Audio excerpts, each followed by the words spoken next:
Frictional force. Have you ever seen a person slip on a banana peel?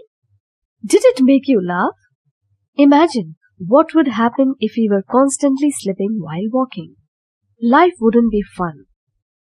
But we do not slip because of a force which is known as frictional force.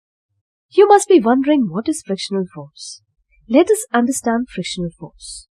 When an object moves over a surface, the surface applies a force to slow down or stop the movement of the object.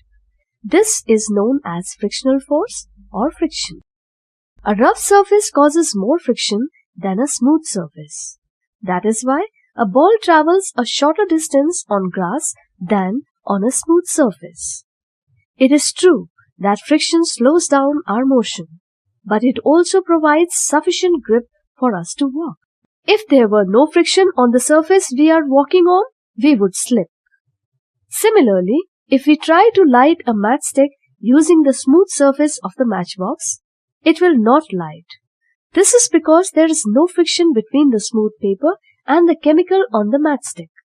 However, when the matchstick is rubbed against a rough surface of the matchbox, it lights.